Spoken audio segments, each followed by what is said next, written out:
It's Wednesday, April 5th, 2017. I'm your host, Sarah Mantle. We have a great show in store for you today. Up first, we're going to chat with Airport Manager Bud Brialt about possible federal cuts for the FAA and how that could affect the Barnstable Municipal Airport.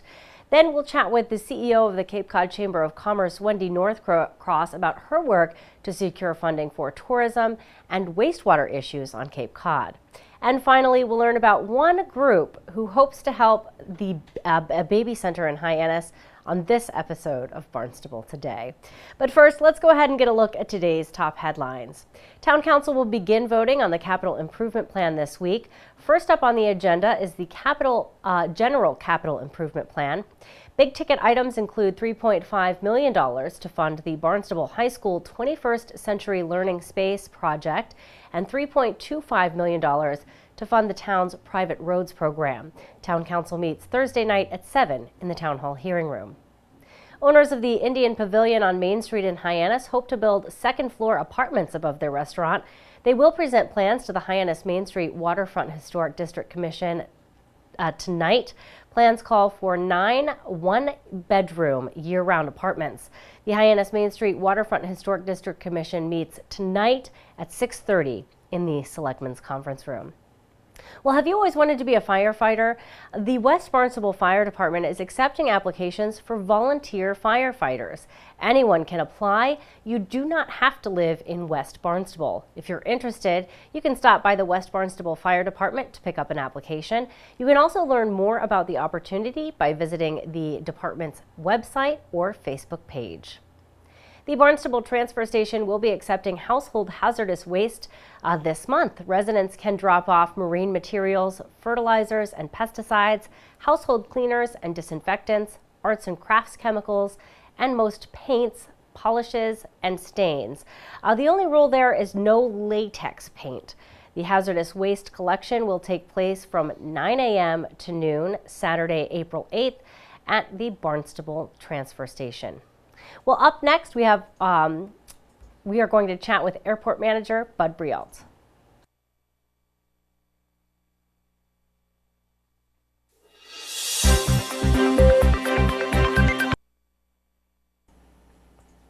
So, Bud, want to chat a little bit about possible federal funding cuts. This is, of course, making a lot of people nervous. A lot of funding cuts have been proposed in the president's budget. What would some of these cuts mean for the Barnstable Municipal Airport? Well, the president has proposed a number of cuts to the FAA budget and to the TSA budget, which would be of concern to not only the airport, but a lot of our people that work and use the airport. The first thing that I think we're concerned about is the privatization of the air traffic control system, where if that were to happen, we're very concerned that the airlines would be able to essentially take over control of the air traffic control system nationally. And the nation's airspace and the airport system belongs to the public and should be run for its benefit, not controlled by airlines. And the fact that it could be controlled by airlines is that they're worried that they would perhaps give preferential treatment to airlines rather than everybody equally, including business aviation and general aviation as a whole. So there's a lot of concern out there, plus they would have authority to impose taxes and rules and regulations without any oversight by Congress. And we really do feel that annual oversight ensures that the FAA does maintain a safe system that works throughout the aviation industry. So, I think that's a major concern. And as part of the air traffic control system is the possible non-funding of contract towers. When I say a contract tower, the difference between the towers is that some are run by the FAA and their own employees, and some are run by a contract. And the contracted, there's 3 companies throughout the country that provide controllers for about 253 airports in 46 states. And there's 8 of them, there's 8 of these contract towers in the state of Massachusetts, 3 right here in our region. Hyannis is one, Martha's Vineyard is another one, and so is New Bedford.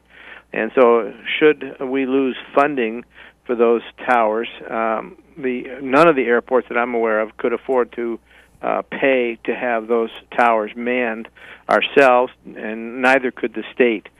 We've checked on that before. So unless they come up with some other funding source, those towers would face closure, and that would be chaos to the air traffic control system and to all these airports in the region, essentially. Wow, so these are some pretty important issues, some very dramatic cuts that could really dramatically affect the airport. In this case, are there individuals who are sort of pushing back against these cuts or trying to inform the current,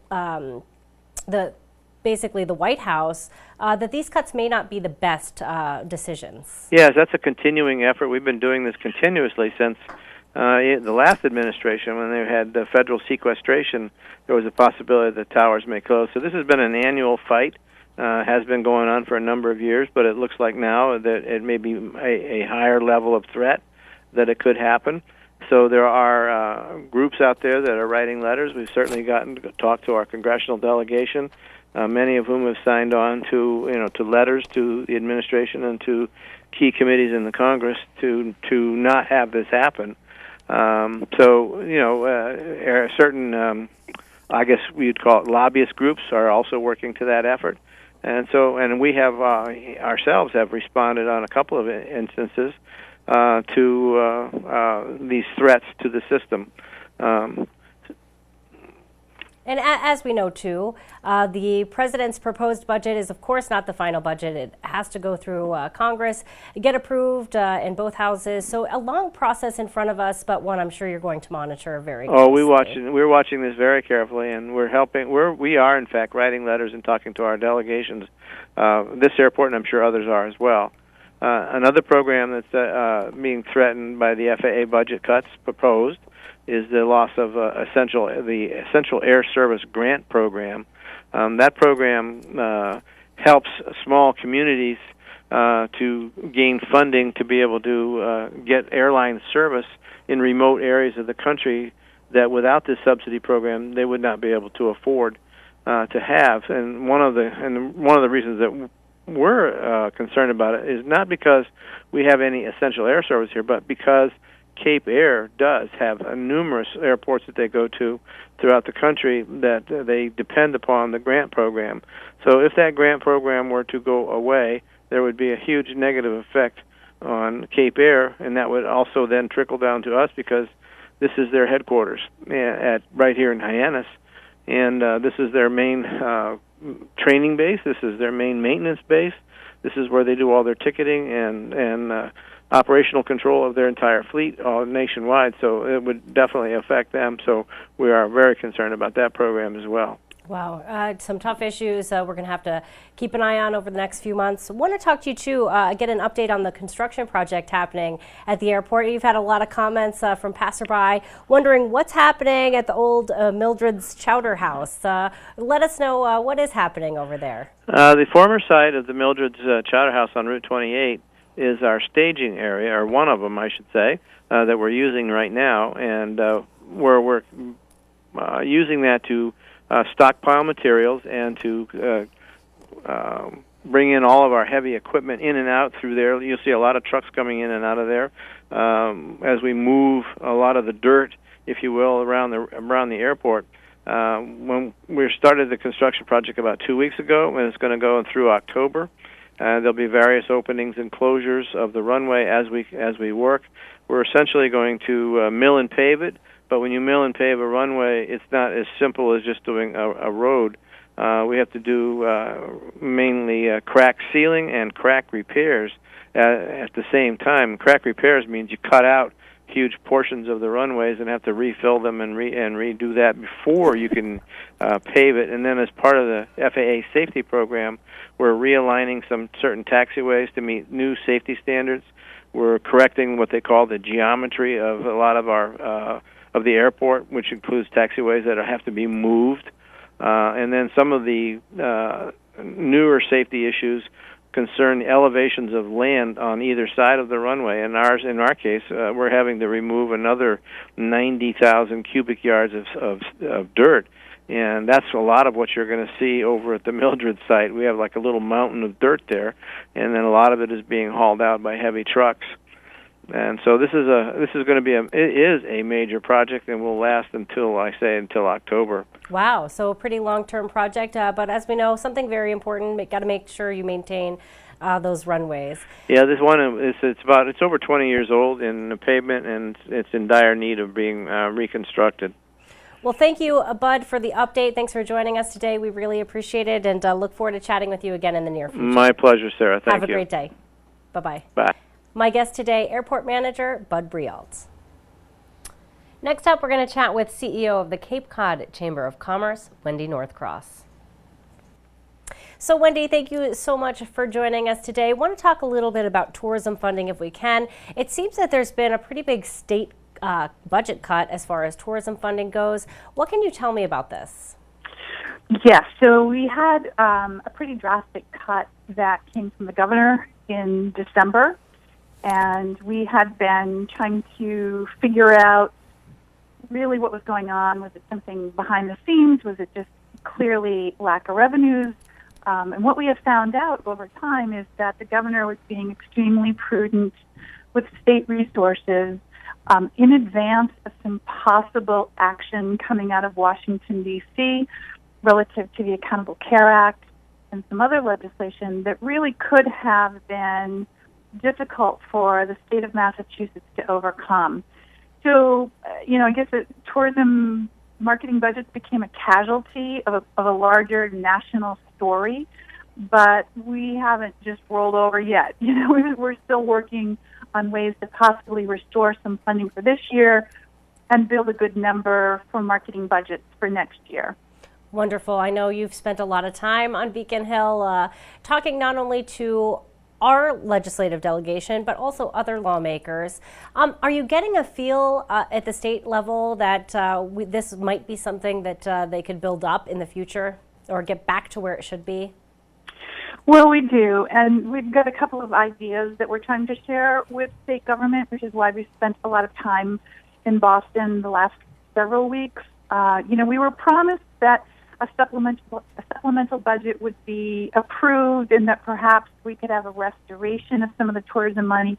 So the legislature, in fact, a week and a half ago, did pass a supplemental budget, but there was no money in there for tourism. And at this point, even if they're able to do yet another budget amendment for this current year, which goes through June, we are starting to feel it'll be a little too late. So you have to do certain things to drive business at certain times of the year. So to drive summer business, we need to be in now in certain key markets with marketing and promotion. I'm sure a lot of your viewers have seen what's been airing on Boston TV or Providence TV. There's a lot of ads inviting people to go to Key West or go to Nova Scotia, California. Yeah, pick a nice warm climate. And that's the kind of thing we're talking about. Very rarely do our own constituents see our marketing because we're talking to people elsewhere to try to get them to decide to come here. So we're really trying to work on next year's budget, and that's where we've been making some suggestions, including talking about a short-term rental tax, which not only might increase the coffers for tourism marketing, but absolutely would create a place for us to go as communities to help build some much, much needed wastewater infrastructure.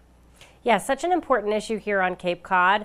And interesting that the Cape Cod Chamber of Commerce is getting involved in that issue because it is such a huge issue. If we have no beautiful climate or beautiful land and waterways here, that's really going to be a killer for tourism. So an issue very important to you as well.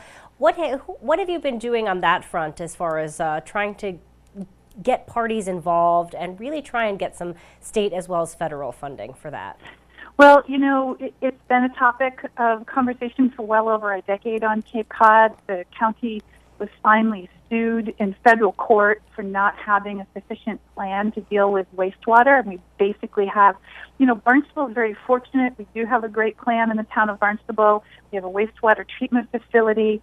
Not every part of the town is hooked up to that, but across the Cape, there's a great need to clean up wastewater, which is creating algae blooms and fish kills and destroying shellfishing beds, and is creating grave concern about future property values, or just the desirability of Cape Cod as a place to vacation or a place to retire to. So we've been very concerned, A, about the lawsuit, the process that would impose on Cape Codders, and B, we've been concerned about the planning. You know, why do we have to put big pipe sewer when maybe some alternative systems would work? Can't we get creative? Can't we use new technology? Can't we use new ideas? So over the last several years, we've been very fortunate as a Cape to have received some state funding to do some innovative planning. We now have a plan that's been signed off by the state and federal government, and now it's time to start implementing some of those plans, but how to pay for it. What we originally thought was going to be an $6 to $8 billion, billion with a B, $1 billion plan, we think is now carved back to maybe $3 to $4 billion because of these new and innovative technologies. But still, we have to come up with a way to pay for it. Right, still a huge price tag on that, and it's going to take, I think, everybody really pitching in. So when do we have to, what's the timeline, do you know, for the lawsuit and the items that came out of that? Is there a timeline that we really have to get started on this? Well, there is. You know, the Conservation Law Foundation, which was the instigator of the lawsuit, is watching, and the plan itself calls for an implementation time frame. And if we don't start, you know, making good on our ideas, the lawsuit could, in fact, turn into a federal judge saying, you're just going to have to do this, which could be the most expensive option on the other end. So we probably have another year and a half or so before other things need to start happening. And some of the towns are presenting plans, but they're still struggling with how are we going to pay for this. So we have a $4 billion problem and 215,000 people here to help pay for it. We think Cape Codders are only going to be able to support about half the cost of what these new systems will be. So we have actually suggested through our wastewater task force that the Chamber had organized for the last several years, we have suggested perhaps it's time to assess a short-term rental tax on the housing rentals that people do for vacations, just like you would do for a hotel, motel, or B&B. Just expand the definition of that occupancy tax, but take some of that money and dedicate it solely for the purpose of building wastewater infrastructure. So that would do two things. It would level the playing field against our hotels, motels, and B&Bs that have to collect that really, you know, it's a double-digit tax. But also, we could carve out for Barnstable County specifically funds that would go to create a mechanism for the towns to tap into when they're ready to build, so that we could, you know, we'll be assessing the property owners certainly, but if we had another fund on top of that, that would go a long, long way to making these projects real. Yeah, such an important, what a creative idea. Glad that you are a part of the discussion. And thank you so much for joining us today, telling us everything that the Chamber is working on as far as tourism funding, as well as looking ahead to the wastewater issue. We really appreciate it, Wendy. Thank you, Sarah. All right, have a great day. We look forward to chatting with you again in the near future. Thank you. Take care. Bye-bye. Our guest today, CEO of the Cape Cod Chamber of Commerce, Wendy Northcross. Now we're going to learn about a group of individuals teaming up to make a difference for mothers in need. So Elise and Ashley, thank you both so much for joining me today. I want to learn a little bit more first about CLI. What is CLI? Sure. CLI stands for Community Leadership Institute, and it's actually the Community Leadership Institute of Cape Cod. It's a national organization. The one here on Cape Cod's been running for about 25 years. It's a 6-month program that starts in January and runs until the beginning of June. We meet twice a month at various places across the Cape, and we're introduced to kind of non-traditional leaders, and we talk about what it means to be a leader, and they give us tips and guidance about how to be better leaders. And then part of the process is we are formed into groups, and each group takes on a project that they do in the community to make the community a better place for everybody. What an interesting way to really get people involved and engaged in their community, because it is such an important thing, community. Establishing those relationships, helping someone out, very important stuff. So you guys, your group, decided you were going to help a baby center in Hyannis, which is really exciting. Right. Tell me a little bit first, before we talk about the drive you're working on, tell me a little bit about the baby center if you can. A baby center is located in Hyannis. It is fully funded through grants and donations. It's not funded at all through the state. They have, I believe, 2 full-time staff and 1 part-time staff, so they're doing a lot of work with minimal staff. They have a huge volunteer base that does a lot of work for them. They provide a lot of services for mothers in need and children. They have, one little thing that they do, which is really sweet, is they have this little book nook. So when parents come in with their children, they always encourage parents, if they take a toy, they also take a book as well with them. So they're always encouraging not just the toys, but also continuing education for the children, and take a book as well. A lot of the donations that they receive come in bulk, so they need help sorting, going through everything, making sure that it's sort of worthy for re-gifting on. Anything that isn't gets set aside, and then that gets gifted to a church that then takes it to Africa.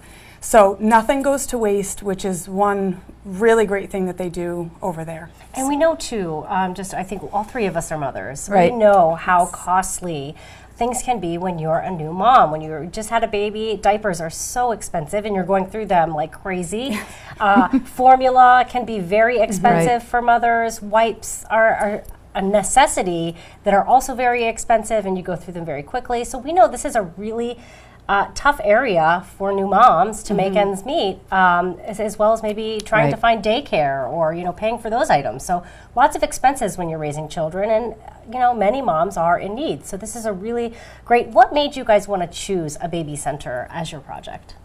I think we all just felt that babies are they're so fragile and in need of help, and they can't help themselves, and it's just, I don't know, I think we all connected with that and felt that that was an area that we could really make a difference in. And I think that also for the new moms, a lot of times they need help, they may need something new, they may be borrowing stuff from other people, and this is an opportunity for them also to get something new.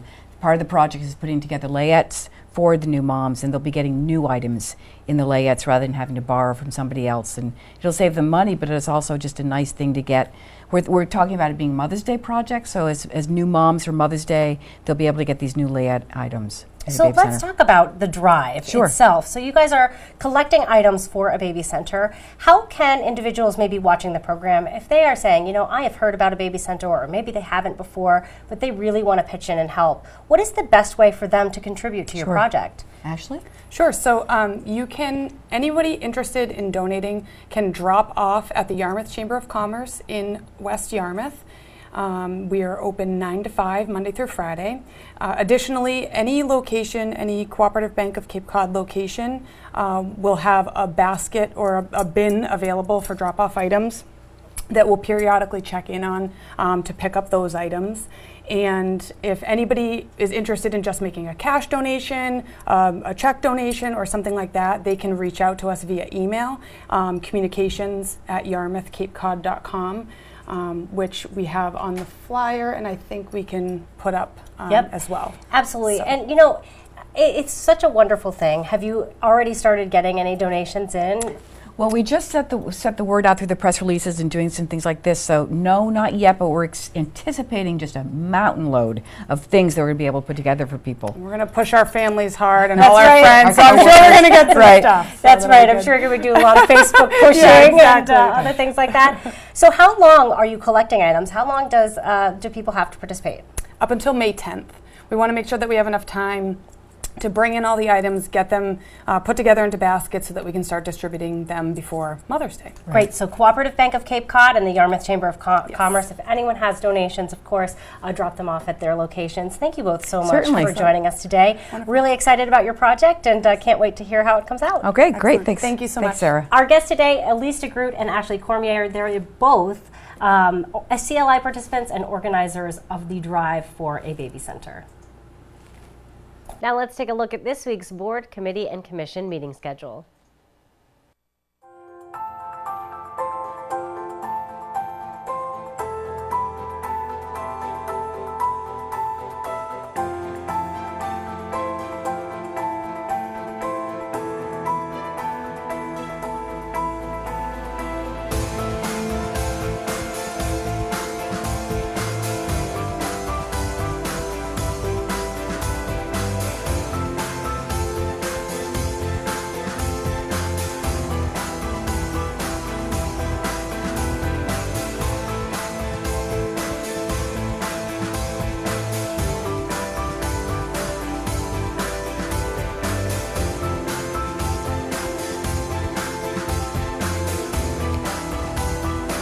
Well, thanks for joining us today. We're going to be back tomorrow with another great show for you. Tomorrow, we will chat with Town Manager Mark Ells. We will find out more about this week's Town Council meeting with President Eric Steinhelber, and we'll talk with State Representative Will Crocker.